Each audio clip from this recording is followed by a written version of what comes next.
হ্যাঁ হ্যাঁ মহাদেব, নমস্কার বন্ধুরা। এখন আমি মোক্ষদা একাদশী বিষয়ে কিছু আলোচনা করব। হিন্দু পঞ্জিকা অনুসারে মার্গশীর্ষ মাসের শুক্লপক্ষের একাদশী তিথি হল মোক্ষদা একাদশী নামে পরিচিত।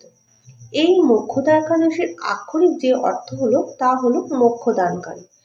এই একাদশী ভগবান শ্রীকৃষ্ণ কুরুক্ষেত্রের যুদ্ধে অর্জুনকে ভগবদ্গীতার যে জ্ঞান দান করেছিল এবং তাকে সমস্ত আসক্তির বন্ধন থেকে মুক্তি করেছিলেন, তাই এই একাদশীর উপবাস করলে মানুষ মুক্তি পায়। এই একাদশী পালিত হবে বুধবার 11ই ডিসেম্বর। আর এই একাদশীর যে পারণ হবে তার সময় হলো 6টা 34 থেকে 8টা 41 AM, বৃহস্পতিবার 12ই ডিসেম্বর। তো হিন্দু শাস্ত্র অনুসারে এই মোক্ষদা একাদশী সবচেয়ে শুভ এবং গুরুত্বপূর্ণ একাদশী। মোক্ষদা একাদশী যে শুভ দিন ভগবান শ্রীকৃষ্ণ মহর্ষি বেদব্যাস এবং শ্রীমদ্ ভাগবত গীতায় পুজো করার প্রথা রয়েছে। এই দিনে উপবাসের যে পরদিন দ্বাদশী তিথি পড়ে সেই দিন উপবাস ভঙ্গ করতে হয়। এইটা বিশ্বাস করা হয়েছে যে হরিবাসর থাকাকালীন সেই সময় উপবাসে পারণ নিষিদ্ধ, অতএব পারণের শুভ সময় কিছু সাত্ত্বিক খাবার খেয়ে এই উপবাসটি সম্পূর্ণ করা উচিত। তো এই মোক্ষদা একাদশী কেন পালিত হয় সে নিয়ে বলছি।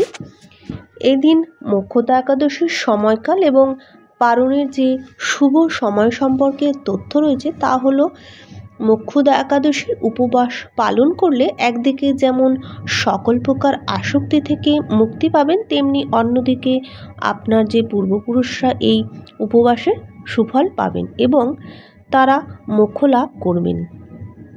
তাই এই মোক্ষদা একাদশীর উপবাস করুন, যাতে ভগবান শ্রীকৃষ্ণের কৃপায় আপনার পূর্বপুরুষরা রক্ষা পেতে পারে। এছাড়া ভগবান শ্রীকৃষ্ণের আশীর্বাদ পাওয়ার জন্য এই দিনটি বিশেষ গুরুত্বপূর্ণ রয়েছে। এই দিনে সত্যিকারের মনপ্রাণ দিয়ে ভগবান শ্রীকৃষ্ণকে নৈবেদ্য নিবেদন করে এবং তার ধ্যান জপের মাধ্যমে পুজো করলে তার বিশেষ কৃপা পেতে পারেন। ধর্মীয়ভাবে অত্যন্ত বিশেষ এই একাদশীর উপবাস মানুষকে সমস্ত পাপ থেকে মুক্তি দেয় এবং মোক্ষদা একাদশীর এই উপবাস নারী পুরুষ সকলের জন্য অত্যন্ত শুভ এবং কল্যাণকারী বলে বিবেচিত হয়। এছাড়াও এই মোক্ষদা একাদশীর যে গুরুত্ব রয়েছে তা হলো, হিন্দু শাস্ত্র এবং ব্রহ্মবৈবর্ত পুরাণের মতো ধর্মগ্রন্থ অনুসারে একাদশীর উপবাস পালনের মাধ্যমে মানুষ তার অতীতের সমস্ত পাপ থেকে মুক্তি পেতে পারেন। যে সমস্ত ভক্তরা এই দিন ভগবান বিষ্ণুর সাথে লক্ষ্মী পুজো করেন তারা জীবনের সমস্ত সুখ ভোগ পেয়ে মোক্ষ লাভ করেন। এছাড়া এটি অশ্বমেধ যজ্ঞ দ্বারা প্রাপ্ত ফলাফলের চেয়েও বেশি এই উপবাস। যে ভক্তরা নিষ্ঠা ও ভক্তি সহকারে এই উপবাস পালন করে তারা তাদের জীবনে অপরিসীম সাফল্য অর্জন করতে সক্ষম হন।